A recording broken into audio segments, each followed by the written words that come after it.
नमस्कार मित्रों, मैं अजय कुमार यादव। उम्मीद करता हूं कि आप सब लोग का तैयारी अच्छा से चल रहा होगा।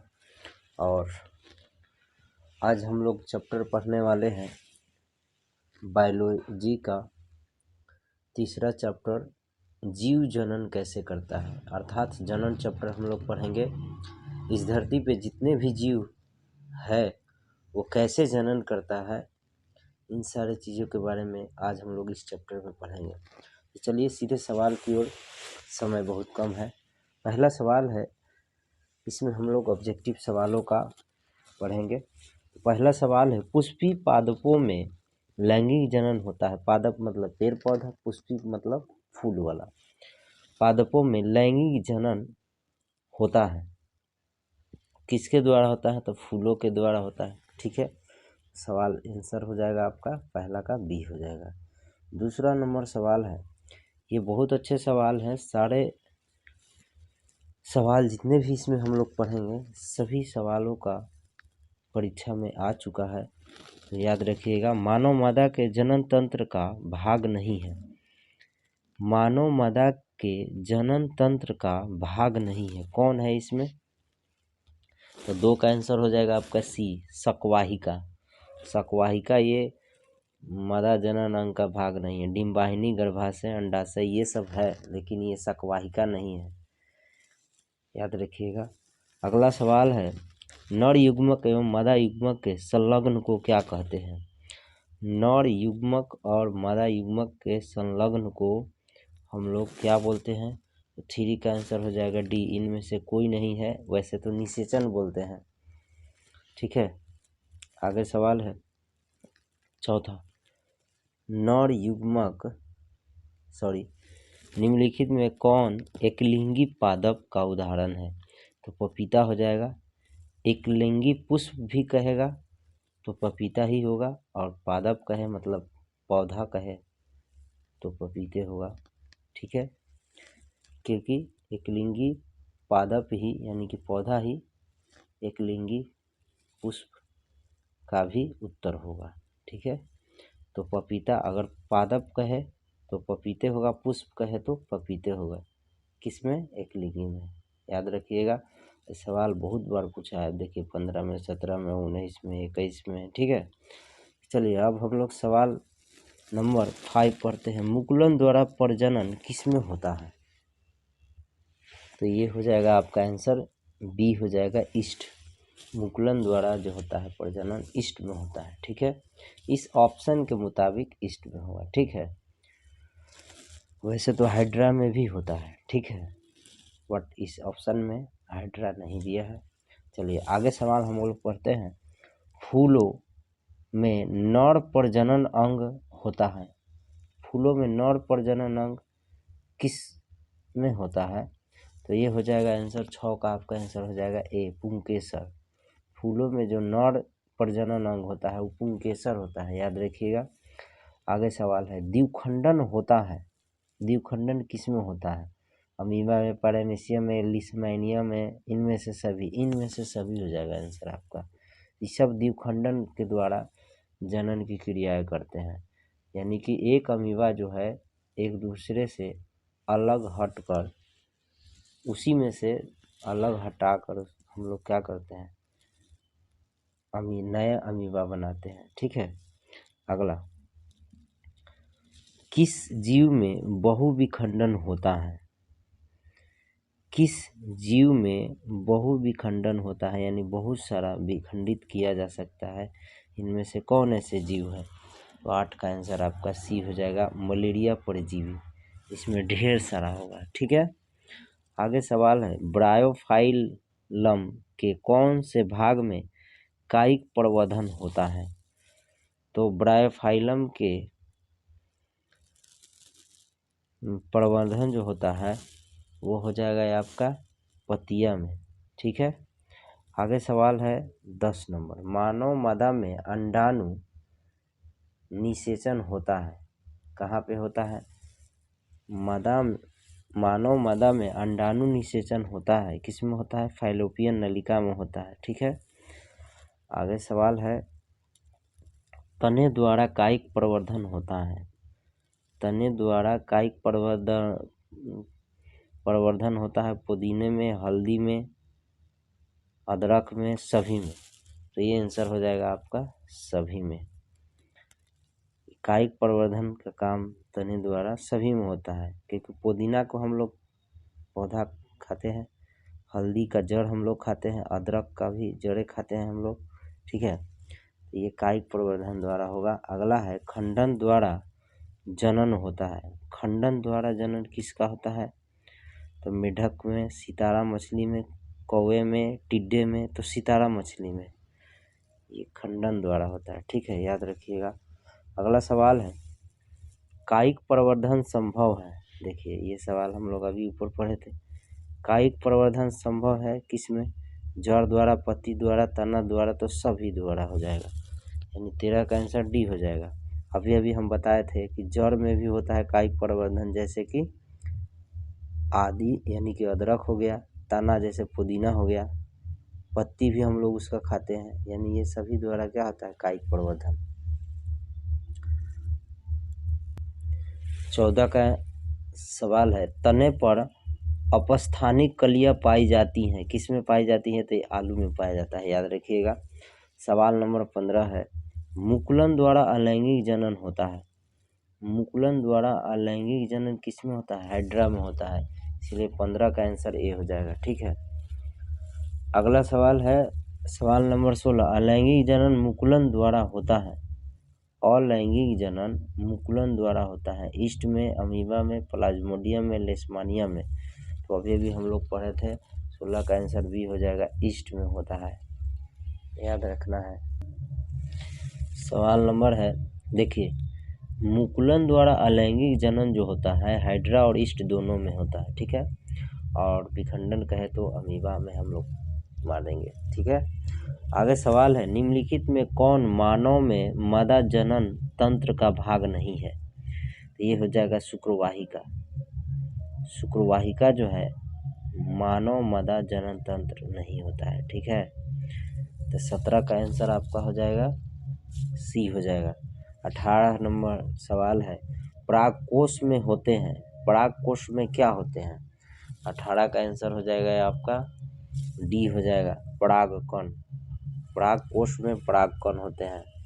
ये सारे सवाल अगले 2-4 सवाल के बाद रिपीट होने लगे हैं, तो मैं उम्मीद करता हूँ कि आप सब लोग को समझ में आ रहा होगा। और स्किप नहीं कीजिएगा, वीडियो को अंत तक देखिए, बस इसको आप देख लीजिएगा तो आपको ये कंप्लीट याद हो जाएगा, ठीक है। गतिशील जनन कोशिका को नर युग्मक तथा जिस जनन कोशिका में भोजन का भंडारण संचित होता है उसे क्या कहते हैं? तो 19 का आंसर आपका हो जाएगा डी हो जाएगा, मादा युग्मक, ठीक है। एड्स रोग का प्रमुख कारण है असुरक्षित यौन संपर्क। जब इनिशिएशन की क्रिया हम लोग करते हैं तो कंडोम का इस्तेमाल करें, वरना क्या हो जाएंगे? एड्स बीमारी हो सकता है जिसका इलाज बहुत मुश्किल है। इसीलिए जब भी यौन संपर्क करें तो कंडोम का इस्तेमाल ज़रूर करें, ठीक है। इसीलिए एड्स रोग जानना ज़रूरी है आप सभी लोग को। असुरक्षित यौन संपर्क नहीं करना है, ठीक है। अगला सवाल है पंखुड़ियों का रंग अधिकतर होता है हरा होता है। ये पौधे के बात है तो हरा तो होगा ही। चलिए अधिकतर पंखुड़ियाँ तो हरा ही होते हैं। सवाल नंबर 22 है फूल का कौन सा भाग फल में बदलता है? तो फूल का कौन सा भाग फल में बदलता है? तो 22 का आंसर आपका हो जाएगा सी हो जाएगा, अंडाशय का, ठीक है। अब कहिएगा ये पेड़ पौधा में अंडाशय कहाँ से आ गया? आदमी में होता है ना? नहीं, पेड़ पौधा में भी होता है और आदमी में भी होता है, इसलिए कन्फ्यूजन नहीं, ठीक है। आगे सवाल है पराग नलिका का बीजांड की ओर वृद्धि करना किस प्रकार के अनुवर्तन से संबंधित है? तो ये रसायनानुवर्तन होता है, ठीक है। केमोट्रैपिज्म बोलते हैं इसको। पराग नलिका का बीजांड की ओर वृद्धि करना रसायनानुवर्तन कहलाता है, ठीक है। आगे सवाल है 24 भ्रूण को माँ के रुधिर से ही पोषण मिलता है, इसके लिए एक विशेष संरचना होती है जिसे हम लोग क्या बोलते हैं? तो 24 का आंसर आपका हो जाएगा सी, प्लेसेंटा होता है। ठीक है, अगला सवाल है 25 नंबर, निम्नलिखित में पुनरुद्भवन का उदाहरण है। बहुत अच्छा सवाल है, ये परीक्षा में आपको आता है। इसमें जितने भी हम आपको से सवाल पूछेंगे सारे परीक्षा में आ चुके हैं, आप देख सकते हैं सब में लिखा हुआ है, 18 में थे 19 में। ठीक है, 25 का आंसर आपका हो जाएगा ए हो जाएगा, हाइड्रा हो जाएगा। दोस्तों यदि नए हैं तो चैनल को सब्सक्राइब करिए, अपने दोस्तों को भी शेयर कीजिए ताकि वीडियो अगला सबसे पहले आप तक पहुंचेगा। पुंकेसर का पुष्प का कौन सा जनन अंग होता है? पुंकेसर पुष्प का कौन सा जनन अंग होता है? तो ये 26 का आंसर आपका हो जाएगा ए हो जाएगा, नर का। ठीक है, पुंकेसर पुष्प का अंग जो होता है नर का होता है। ठीक है, आगे सवाल है, यौन परिपक्व की अवधि को कहते हैं, यौनारंभ बोलते हैं। जब यौन परिपक्वता यानी कि निषेचन की क्रियाएं लड़का लड़की के लिए उम्र का निर्धारण जो होता है वो 18 वर्ष होता है, उस समय परिपक्व हो जाते हैं। दोनों क्या कर सकते हैं, निषेचन की क्रिया कर सकते हैं, यानी कि जनन की क्रिया संभव करा सकते हैं, कर सकते हैं। ठीक है, इसी को हम लोग यौनारंभ बोलते हैं, यौन परिपक्वता की अवधि को यौनारंभ। ठीक है, अगला सवाल है, स्त्रियों में यौनारंभ के लक्षण है स्तनों की वृद्धि, नितंबों का उभरना, रजोधर्म का प्रारंभ होना, ये सभी हो जाएंगे। ठीक है, यौनारंभ का ये समय होता है, रजोधर्म शुरू हो जाते हैं। सॉरी, इसमें आंसर जो हो जाएगा आपका यौनारंभ तो है ही, लेकिन ये 12 वर्ष की उम्र से शुरू हो जाता है, लेकिन परिपक्वता की बात जो होगा वो हो जाएगा आपका क्या, 18 वर्ष के बाद होता है। उस समय जनन की क्रिया संभव होती है मादा और नर। ठीक है, लेकिन शुरू जो होता है वो 12 वर्ष के लगभग उम्र से शुरू हो जाते हैं। ठीक है, तो देखिएगा कि स्त्रियों की क्या होती है, स्तन बढ़ने लगती है, रजोधर्म की क्रियाएं शुरू हो जाती हैं हर महीने, जिसको महीनवारी भी बोलते हैं। ठीक है, मनुष्यों में नर जनन अंग कौन होता है? मनुष्यों में नर जनन अंग वृषण होता है, मूत्रमार्ग होता है, शुक्रवाहिका होता है, ये सभी। 29 का आंसर आपका हो जाएगा डी, सभी हो जाएंगे। ठीक है, शुक्राणुओं का मोचना कहाँ होता है? शुक्राणुओं का मोचन कहाँ होता है, यानी कहाँ से मुड़ता है? तो ये हो जाएगा आंसर 30 का आपका आंसर हो जाएगा बी हो जाएगा, शुक्रवाहिका से। ठीक है, अगला सवाल है, स्त्रियों में अंडाशय की संख्या कितनी? 2 होती है। ठीक है, ये आपका 31 का आंसर बी हो जाएगा।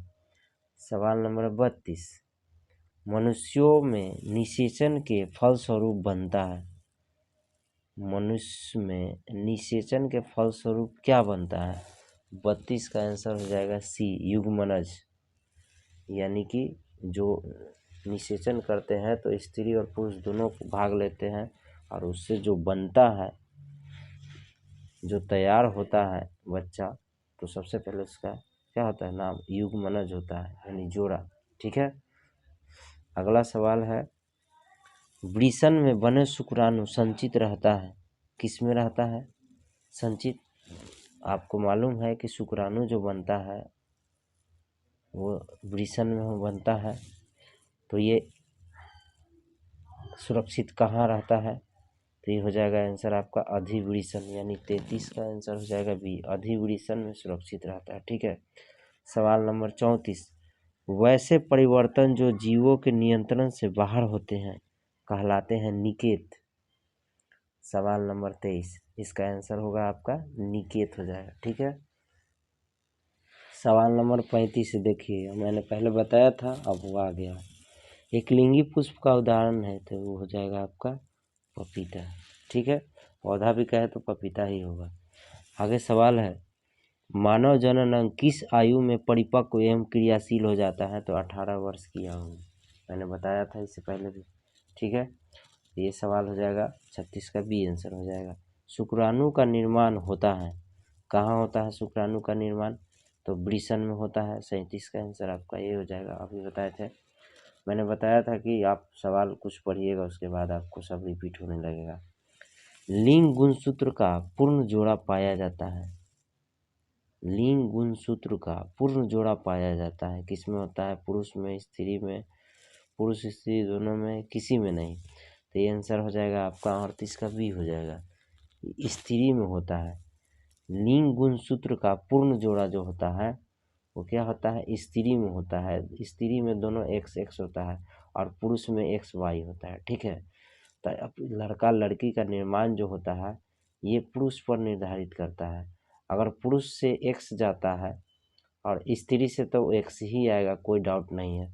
अगर पुरुष से एक्स गया और स्त्री में तो एक्स ही आएगा, तो पुरुष से एक्स गया तो लड़की हो जाएगा, अगर पुरुष से वाई गया तो उधर से तो एक्स ही आएगा, चाहे लड़की हो चाहे लड़का हो, स्त्री तो एक्स ही देगा, तो हो जाएगा लड़का, ठीक है। अगर लड़की आ रहा है, लड़की जन्म ले रहा है, तो इसका मतलब पुरुष केवल एक्स को दे रहा है, ठीक है। चलिए, ये सवाल अच्छा था। सवाल है 39, हाइड्रा में प्रजनन की विधि कैसे होता है? तो हाइड्रा पौधे में जो प्रजनन की विधि होता है वो मुकुलन द्वारा होता है, यानी कि 39 का आंसर सी हो जाएगा। मैंने पहले भी बताया था। पुष्प का कौन सा भाग परागकण बनता है? तो पुंकेसर बनता है, 40 का आंसर सी हो जाएगा। अगला सवाल है 41, गन्ना, गुलाब एवं अंगूर के कृषि में किस जनन विधि का उपयोग होता है? तो ये कायिक विधि का होता है, ठीक है, याद रखिएगा। इसमें जनन की क्रिया कायिक विधि द्वारा होता है। आगे सवाल है, मादा जनन तंत्र में दोनों अंडवाहिकाएं संयुक्त होकर एक लचीली थैलुनुमा संरचना का निर्माण करता है, जिसे हम लोग क्या बोलते हैं? तो ये हो जाएगा 42 का आंसर आपका सी हो जाएगा, गर्भाशय हो जाता है। अगला सवाल है, माँ के रुधिर से पोषण मिलता है। माँ के रुधिर से पोषण जो मिलता है वो भ्रूण को मिलता है, ठीक है। अगला सवाल है, मानव मादा में गर्भकाल का समय कितना होता है? तो 9 माह। 9 महीना में जो होता है बच्चे पूर्ण रूप से स्वस्थ होकर जन्म देते हैं, ठीक है। आगे सवाल है, ऋतुस्राव या रजोधर्म का समय कितना होता है? देखिए, रजोधर्म का समय जो होता है 5 दिन के आसपास होता है। तो इसमें बहुत सारा टाइम दे दिया है, 3 से 9, जबकि समय जो होता है 3 से 5 के आसपास होता है। बट इस ऑप्शन के अनुसार 2 से 8 दिन सही होगा आपका, ठीक है। अगला सवाल है, बीज विकसित होता है। बीज कहाँ विकसित होता है? तो 46 का आंसर हो जाएगा डी, बीजांड में। बीज जो विकसित होता है, बढ़ता जो है, वो बीजांड में होता है, ठीक है। सवाल नंबर 47, लैंगिक जनन संचारित रोग हैं। लैंगिक जनन संचारित रोग कौन है? सुजाक और एड्स, ये लैंगिक जनन संचारित रोग है, ठीक है। तो 47 का आंसर हो जाएगा आपका डी। सवाल नंबर 48, जनन कितने प्रकार के होते हैं? ये 2 प्रकार के होते हैं, लैंगिक जनन और अलैंगिक जनन, याद रखिएगा। सवाल नंबर 49, मानव में नर जनन ग्रंथि कहलाता है।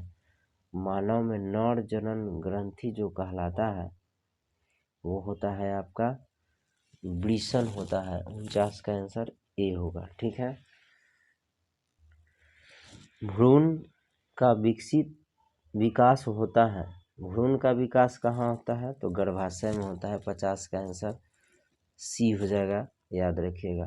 दोस्तों, मैथ का समस्या हो तो मैथ प्लेलिस्ट में जाकर आप मैथ का संपूर्ण क्लास 10th का ऑब्जेक्टिव हमने बताकर प्लेलिस्ट में डाल दिया है, आप जाकर देख सकते हैं। और किसी तरह का समस्या हो तो कमेंट कर सकते हैं। सवाल नंबर 51 की ओर चलते हैं। पराग कोश में पाए जाते हैं परागकण। पराग कोश में परागकण होते हैं, याद रखिएगा। सवाल है, स्त्री केसर के आधारीय भाग को क्या बोलते हैं? 52 का आंसर हो जाएगा आपका बी हो जाएगा, अंडाशय बोलते हैं, ठीक है। पुंकेसर के अग्र भाग मतलब आगे वाले भाग को क्या बोलते हैं? परागकोश बोलते हैं। सवाल नंबर 54, निषेचन की क्रिया किस जीव में मुख्यतः होती है? पुष्पी पादप एवं जंतुओं में होता है, ठीक है, बाकी ये सब किसी में नहीं होता है। सवाल नंबर 55, पूर्ण विकसित अंडाशय कहलाता है। पूर्ण विकसित अंडाशय क्या कहलाता है?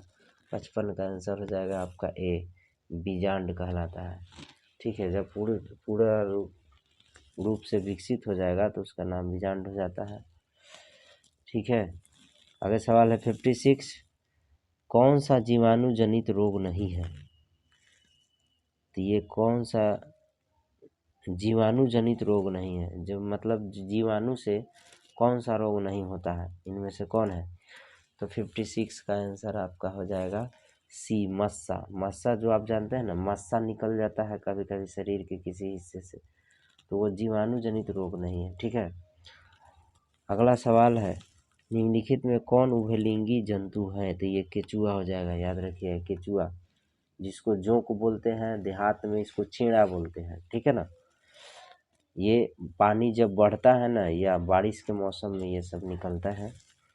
नर युग्मक तथा मादा युग्मक के संयोजन से बनता है, क्या बनता है? तो ये हो जाएगा आंसर 58 का आंसर आपका ए हो जाएगा, जाइगोट, ठीक है। अगला सवाल है 59, स्त्रियों के मासिक चक्र में एक परिपक्व अंडाणु किस दिन अंडाशय से बाहर निकलता है? तो 14 दिन के बाद, ठीक है, 14 दिन में निकल जाते हैं बाहर, याद रखिएगा। सवाल नंबर 60, कौन लैंगिक जनन संचालित रोग नहीं है? माने लैंगिक जनन संचालित रोग कौन नहीं है? ये हो जाएगा 60 का आंसर आपका डी हो जाएगा, टाइफाइड। सवाल नंबर 61, अमीबा में अलैंगिक जनन किस विधि द्वारा होता है? तो ये हो जाता है विखंडन द्वारा, 61 का आंसर बी हो जाएगा, मैंने पहले भी बताया था। सवाल नंबर 62, पौधे में जनन अंग कहाँ पाए जाते हैं? पौधे में जनन अंग कहाँ पाए जाते हैं? तो पौधा में तो पुष्पे में न पाया जाएगा हो, ये हो जाएगा 62 का आंसर सी। 63 नंबर सवाल है, किसमें द्विखंडन नहीं होता है? द्विखंडन किसमें नहीं होता है? तो 63 का आंसर हो जाएगा बी, ईस्ट में। ईस्ट में और हाइड्रा में मुकुलन द्वारा होता है, ठीक है, इसीलिए ये ईस्ट हो जाएगा। जनन की क्रिया जो करता है ईस्ट और हाइड्रा मुकुलन द्वारा करता है, बाकी ये सब में द्विखंडन होता है, इसीलिए ये इसमें नहीं होगा, तो ऑप्शन बी हो गया। सवाल नंबर 64 और अंतिम है इस चैप्टर का, परागकण निम्न में से किसके अंदर बनते हैं? परागकण निम्न में से किसके अंदर बनते हैं? तो परागकोश के अंदर बनते हैं। दोस्तों उम्मीद करता हूँ कि आपको समझ में आया होगा। मिलते हैं अगले चैप्टर में, धन्यवाद।